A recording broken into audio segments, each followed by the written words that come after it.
Some evenings shine on the surface, yet inside carry a weight no one else can see. That night, at your brother's grand housewarming, your father's smile was warm for him, but the words he turned on you fell colder than stone. When will you ever have even half of what your brother's got? Close quote. The laughter around you dimmed, leaving only the ache of being invisible to those meant to cherish you most. Have you ever felt that quiet wound, sitting in the shadow of someone else's glory? Tonight, you'll step into a story not of anger, but of courage and release.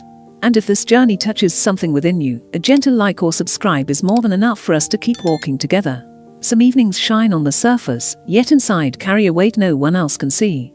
That night, at your brother's grand housewarming, your father's smile was warm for him, but the words he turned on you fell colder than stone. When will you ever have even half of what your brother's got? Close quote. The laughter around you dimmed, leaving only the ache of being invisible to those meant to cherish you most. Have you ever felt that quiet wound, sitting in the shadow of someone else's glory? Tonight, you'll step into a story shaped not only by that moment, but by every year that came before it. From the time you were small, you already understood what it meant to be overlooked. In that tidy suburban home in Atlanta, where the lawns were neat and the neighbors waved politely at dusk, you learned an unspoken truth. Your brother Timothy was the one who mattered most. He was the golden child, the star that everyone in the family circled around. Every photo on the mantle seemed to feature his smile, every conversation at the dinner table eventually bent toward his latest achievement. And you, though you worked just as hard, were cast in the quiet role, always expected to applaud. Your father often spoke with pride in his voice whenever Timothy's name was mentioned. Your brother has such a bright future, close quote, he would say, his eyes shining with certainty. When it came to you, his words softened into polite phrases. Nice work, Deborah, quickly followed by another glowing tale of Timothy's success. Your mother, too, seemed wrapped in the glow of your brother's charm.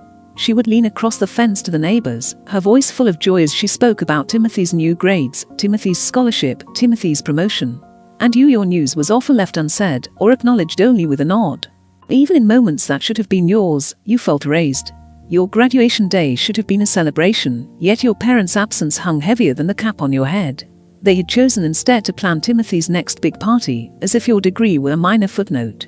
You smiled in the photographs, but inside it felt like standing in a room where your voice could never quite reach their ears. Have you ever known that feeling, working so hard only to realize the applause was never meant for you? It wasn't only words, it was actions. When Timothy wanted a car, your father handed him the keys with a grin, pride overflowing. When you needed a small loan to cover rent after college, your mother shook her head and called it independence. Independences sounded noble, but what it really meant was standing alone while your brother was carried forward on open hands. You moved into a cramped apartment in Decatur, piecing together rent with your own salary as a data analyst. Meanwhile, Timothy was handed a gleaming midtown condo, complete with a check from your parents. To them, he had earned it. To you, it felt like your years of late nights and quiet diligence had been invisible. The memories of those years blur together into a quiet ache. You recall Thanksgiving dinners where the sweet potato casserole steamed on the table, and your father's voice filled the room with praise for Timothy's latest triumph. When you tried to mention the project you had led at work, one that saved the company a large sum, silence fell. Moments later, your mother cleared her throat and turned to Timothy's newest client, shifting the spotlight back where it always belonged. Under the table, your fists tightened, but your mouth stayed closed. That silence grew heavier with every ignored achievement, until it felt like a wall between you and them. It would be easy to resent Timothy, but he was not cruel. He was simply blind to the shadow he cast. When he noticed your expression tighten, he would shrug and say, "You're fine, Deb," close quote, as if 2 words could erase years of being diminished. He never truly saw the way your parents' praise for him carved lines across your heart. Perhaps he didn't want to see. Perhaps it was easier for him to accept the role they gave him, the star, than to question what it meant for you. There was a day at a family cookout when you tried, timidly, to raise your voice. Your father stood at the grill, the smoke curling upward, while your mother fussed over Timothy's new watch. You said, softly, "I feel like you don't see me." The words hung in the air, trembling like a fragile thread. Your mother blinked, confused. Your father flipped the steak and said firmly, "Don't exaggerate. We're proud of you, too." But the truth was in their actions, not their words. Pride for you meant polite nods. Pride for Timothy meant celebrations that filled the yard with music and lights. Which of those would you rather have carried in your memory? The final straw came one evening when your mother called, her voice electric with excitement. Timothy had bought a new condo, she said, and they were planning a housewarming that would be unforgettable. She spoke with breathless joy about the leather couches, the skyline view, the guest list that already sparkled with names. You listened quietly, waiting for her to ask about you, about the new raise you had just received. When you finally told her tentatively, hoping for her joy, she replied with a distant "that's nice," before diving back into details about Timothy's decorations. That silence on the phone said more than any sentence could. Every quiet slight, every overlooked moment, was shaping you into someone different. And even though the ache was heavy, somewhere deep inside, a fire was waiting. A fire that one day would rise in a single, unforgettable moment when you no longer accepted being the shadow. That night at your brother's party was not the beginning, it was the result of years of silence, years of waiting, years of gathering the strength to finally speak. And for you watching now, have you ever stood in that shadow, wondering if anyone truly saw you? If this story stirs something familiar in your own heart, I invite you to stay close. A gentle like or a quiet subscribe is not just a button, it is a way of saying, yes, I know this feeling, and I want to walk with these stories. Together, we create a place where no one's voice is left unheard, and where every truth, no matter how long it was hidden, can finally be spoken. When silence had already drawn its deep lines in your heart, something unexpected entered your life, a presence that reminded you what it felt like to be seen. It happened at a conference in downtown Atlanta. You had been asked to present data analytics trends, and though your slides glowed on the screen, your palms trembled. You clicked through charts with the steady voice you had trained yourself to use, even as doubt whispered beneath the surface. And then, from the audience, a question came, not perfunctory, but thoughtful. It was Nicholas. Nicholas was an architect, sharp in his suit but warmer in his smile. After the session, he found you near the coffee station, teasing gently that your graphs were clearer than his blueprints. You laughed, truly laughed, for the first time in weeks. That small exchange became a conversation, then another, until evenings were no longer filled with silence, but with words you longed to share. Nicholas did not look at you as someone's sister or someone else's shadow. He looked at you as yourself. Soon coffee became dinners, and dinners turned into plans. He listened when you spoke about your family, about the endless comparisons, about the weight of being measured against someone else's shine. He never dismissed it. Instead, he told you, calmly but firmly, you are enough. And the way he said it, like it was not encouragement, but fact, began to stitch together the frayed edges of your spirit. You found yourself daring to speak of dreams you had kept folded away. One night, over plates of fries in a diner tucked off a quiet street, you told him about a little apartment in Decatur, about how you wanted more. Not for prestige, but for peace. I want a home that feels like mine, close quote, you confessed. His eyes brightened. Then let's make it happen. Simple words, yet they held the weight of possibility. The search began. Nicholas, with his architect's mind, walked through houses pointing out foundations, beams, the strength hidden in walls. You, with your analyst's care, pored over numbers, calculated mortgages, tracked every dollar. It was not easy. There were nights when exhaustion pressed hard, when you wondered if chasing this dream was reckless. But together, you pressed forward. Every step felt like rebellion against the narrative your family had written for you. At last, there it was. A 2-story house just outside the city, with a wraparound porch that whispered of mornings filled with coffee and evenings wrapped in quiet conversation. $800,000, the number made your chest tighten. Twice the worth of Timothy's celebrated condo. But more than numbers, it was proof. You could build something greater, without a single check signed by your parents. The day of signing, the office smelled faintly of ink and old wood. Your hand shook as you passed the pen, Nicholas's fingers brushing yours in steady reassurance. When the realtor handed over the keys, the weight in your palm felt like a promise kept. You had not only purchased a house, you had reclaimed your worth. You chose, however, to keep it secret. After all, you had learned what happened whenever you offered your victories to your parents. They would smile politely, nod, and then pivot back to Timothy's shine. This time, you decided you would hold it close, like a flame protected from the wind. Instead, you shared it with Nicholas, and with Susan, your colleague who had quickly become a friend. Susan was bold, unafraid to call things as they were. Over lunches, when you confided about your family, she shook her head. Why do you let them decide your value? You're already outpacing every expectation. When you told her about the house, her grin was radiant. That's huge. Don't let them dim your light. Sometimes, it takes one person to water the seed of courage inside you. Susan's encouragement, Nicholas's unwavering belief, Patricia's steady presence, all of it formed a circle around you. For years you had longed for your parents to provide this, yet in their absence, others filled the gap. And perhaps that was the greater truth. Family is not only the one you are born into, but also the one you build. Meanwhile, your parents' voices remained unchanged. Every call from your mother was laced with details of Timothy's upcoming housewarming, the guest list, the catering, the furniture. You found yourself running errands for a party that was not yours, fetching napkins, polishing silverware, arranging details as if you were hired help. "You're so good at organizing," close quote, your mother said once, not as a compliment, but as a way of keeping you in the background. It hurt, of course it hurt, but it also clarified. With every overlooked accomplishment, you grew steadier in your resolve. You knew what you carried in silence. A home more valuable than Timothy's, built without their favor. And though you did not flaunt it, the knowledge gave you a quiet strength. Like a candle burning unseen behind a curtain, waiting for the right moment to reveal its light. So you endured, because you knew the time would come. You nodded at your mother's instructions, carried out your father's requests, watched Timothy glide through preparations with effortless charm. But inside, you were no longer the girl chasing their praise. You were a woman with keys in her pocket, with a life built by her own hands. You knew that when the question came, as it inevitably would, you would no longer stand silent. And perhaps you, listening now, know that feeling too, the waiting, the holding back, the quiet preparation before a truth finally rises. Have you ever hidden an accomplishment, not out of shame, but out of knowing no one would celebrate it as it deserved? If you have, then you already understand the power of silence turned into strength. Before we move further, let me pause here to say this. If stories like this one stir something inside you, staying with us matters. A gentle like or subscribe is not just support, it is a way of saying, I recognize these truths, and I want to keep walking through them together. No noise, no pressure, only presence. Because the truth is, this journey is not only about one house or one family's favoritism. It is about anyone who has ever been overlooked, anyone who has ever waited for the right moment to step forward. And as you sit with these words, perhaps you will ask yourself, what truth of your own is waiting to be spoken? What moment is waiting for you to finally rise? The evening of Timothy's housewarming arrived like a performance rehearsed for weeks. You set the rack down, your hands steady despite the storm inside. Your voice, when it came, was not loud, but it carried.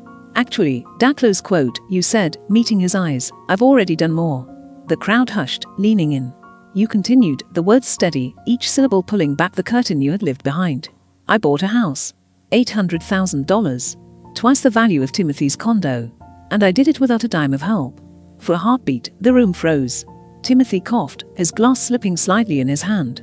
Your mother's face drained of color, her lips parting as though she had misheard. Guests exchanged glances, the air shifting from celebration to stunned silence.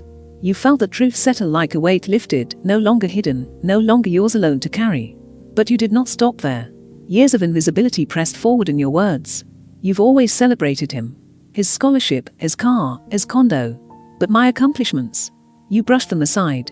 I worked late nights, earned promotions, built my life from the ground up. I asked for little, and you gave me less. And still, I stand here, with more than what you thought possible. Your mother stammered, her hands trembling at her necklace. Deborah, that's not fair, we've supported you. You let out a quiet laugh, not sharp, but heavy with ache. Supported me. You asked me to fetch napkins while you threw parties for him. You told me to figure it out when I needed help. Support was never the word for what you gave. Murmurs spread through the crowd. Some guests lowered their eyes, uncomfortable with the scene. Others nodded faintly, whispers carrying through the air. She's right. They've favored him for years. Susan's smile broke through the tension, her voice low but certain. That's my girl. Patricia, who has slipped in late, moved to stand beside you, her hand resting on your shoulder. Tell them, close quote, she whispered, her support steady. Their presence was a shield, holding you upright in a room that had long tried to keep you small. Your father's face reddened, his voice strained. You're making a scene. This is your brother's night. You shook your head, your voice calm. No, you made it about me when you asked the question. I am only answering. The air grew taut, every chandelier flickering like the tension itself had reached the lights. Some guests exchanged uncomfortable smiles, others looked at Timothy, who tried to laugh, but found no steady ground. The perfect image your parents had painted for years had cracked in an instant. You stood tall, no longer hidden, no longer silent. Your chest rose and fell as the silence stretched. For the first time, you saw uncertainty in your parents' eyes, and perhaps even fear. Not fear of you, but fear of the truth they could no longer hide. The crowd shifted uncomfortably, yet in that discomfort lay a kind of justice. You had given voice to every unspoken wound, and now they would have to carry the echo. And perhaps you, listening now, know what it feels like to finally speak after years of silence. Would you have answered, or would you have let the moment pass? Which choice would have lived longer in your memory, the quiet ache of unspoken words, or the trembling strength of truth finally said aloud? The morning after the housewarming carried a silence that felt heavier than the night itself. Your phone buzzed with messages, texts from cousins, colleagues, even distant acquaintances who had been present when the words spilled out. Most were supportive, their voices filled with admiration that you had finally spoken after years of quiet endurance. Yet one notification froze you. A post from your mother on social media, her words sharp, painting you as selfish, accusing you of stealing Timothy's moment. It was as though the years of dismissal had been written publicly for all to see, but reversed to cast you as the villain. You stared at the screen, coffee cooling in your hand, the ache settling deep. Still, alongside the pain came something else. Clarity. She had chosen to defend the image, not the truth. And perhaps, in doing so, she had revealed more than she intended. You drove to your parents' house, the quiet suburban street unchanged though everything between you had shifted. Inside, your father sat with a newspaper, your mother's arms folded tight. Their faces held a mix of anger and unease. "You embarrassed us," your mother began, her voice sharp. That scene was uncalled for. You steadied yourself, refusing to retreat. Uncalled for. You have ignored my accomplishments, praised Timothy while I was treated as an afterthought. Last night, I simply told the truth. Your father's jaw tightened. You blew things out of proportion. We've supported you. And you could only laugh, not cruelly, but with the heaviness of someone who had finally stopped pretending. Supported me. You gave him cars, condos, and endless praise. I worked for everything I own, and still you look past me. I'm done carrying the illusion. The silence that followed was different from the silence of your childhood. This was not absence, it was impact. You had broken through the narrative, and there was no way to return to the shadows they had once insisted you live in. Word spread quickly. Relatives who had watched in silence before now spoke. An aunt texted to say she had been horrified by what she witnessed. Cousins posted vague remarks online about fairness, and for once, those whispers did not protect Timothy, they defended you. Even neighbors, who had admired your parents' careful image of perfection, now turned away. Invitations grew fewer. Conversations cooled. The very community that had echoed your parents' pride now echoed something else. Doubt. For Timothy, the fallout carried its own weight. Colleagues who had once toasted his achievements began to question how much had been built on his own effort, and how much had been smoothed by the support he had received. A client hesitated, pulling out of a deal, murmuring about reputations. At social gatherings, he overheard chuckles, whispers of his sister outdid him, and he never saw it coming. His polished image no longer shone so easily. You had not intended to unravel him, yet truth has a way of cutting through carefully built illusions. And what about you? You found yourself steadied not by your parents' approval, something you realized you no longer needed, but by the circle that had always believed in you. Nicholas held you when the weight of old wounds pressed too sharply. Susan reminded you, boldly, that speaking truth is never shameful.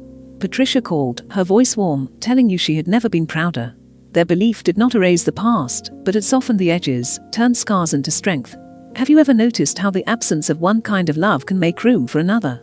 It is not always the people who should care for you that provide the shelter, but those who choose to stand beside you anyway. Living in your new home, you felt that shelter surround you. The porch became a place of quiet evenings, Nicholas's laughter blending with the hum of crickets. Inside, rooms filled slowly with books, with plans, with dreams that stretched far beyond the narrow limits your parents had once set. His family welcomed you easily. His mother with warm meals, his father with quiet guidance, his sister with playful teasing. Their acceptance was gentle, without condition, and in it you felt a truth you had almost forgotten. Belonging. Meanwhile, your parents clung to their version of events, posting laments about ungrateful children, insisting to anyone who would listen that they had been wronged. But the words rang hollow. The same neighbors who once gathered eagerly at their barbecues now declined invitations. Relatives excused themselves from family dinners. The circle shrank, and with it, the illusion of perfection they had guarded so fiercely. Your father grew quieter. The boastful tone he had always carried dulled into silence. Your mother's words turned defensive, her once confident posture now shadowed by unease. They had spent years constructing an image built on comparison, only to find it crumble in a single evening. Perhaps the most painful part for them was not your defiance, but the realization that others had seen it too, and believed you. Timothy called once, his voice unsteady. He wanted to move past it, to smooth over the tension, to pretend it had never happened. But when you asked him to acknowledge what years of favoritism had cost you, his silence revealed the answer. He was not ready. And you knew, finally, that it was not your task to carry him, or to wait for your parents' awakening. It was enough to walk forward on your own. And perhaps you, hearing this now, know that same moment when you release the hope that someone will change, and choose instead to step into the life you've built. What would that release look like for you? You unpacked boxes in your new home, sunlight spilling across the walls. Nicholas hung blueprints while you arranged shelves of books. The house echoed at first, but slowly filled with warmth, with the sound of lives intertwined. His family visited often, and each embrace reminded you of the contrast between what you had endured and what you had found. Every gesture whispered, "You belong." In quiet moments, you stood on the porch and watched the sky fade into color, realizing that for the first time, you did not measure yourself against your brother's achievements. The race had ended the moment you chose not to run it. The silence you once carried had transformed into something else. A strength built not on comparison, but on truth. Your parents might never change. They might never admit the weight of their choices. But you no longer lived in the space their approval created. You lived in the space you built with your own hands, in the home that stood as a testament to endurance and courage. And every sunrise over that porch reminded you of what they could not take away. And so, the story did not end at the party. It unfolded afterward, in the shifting of relationships, in the unraveling of illusions, in the quiet creation of a life on your own terms. That is the story you carry now, not of being unseen, but of becoming whole in the light of your own truth. There are moments in life when you realize that recognition from others can no longer define you. For years, you longed for a single word of pride, a single glance that said you mattered. Yet what you received was silence, comparison, and absence. Still, you endured. Still, you built. And standing now in a home of your own, with voices around you that truly cherish your existence, you understand that worth was never theirs to grant, it was always yours to claim. Perhaps you have felt this too, the ache of being unseen, the quiet hunger for acknowledgement that never came.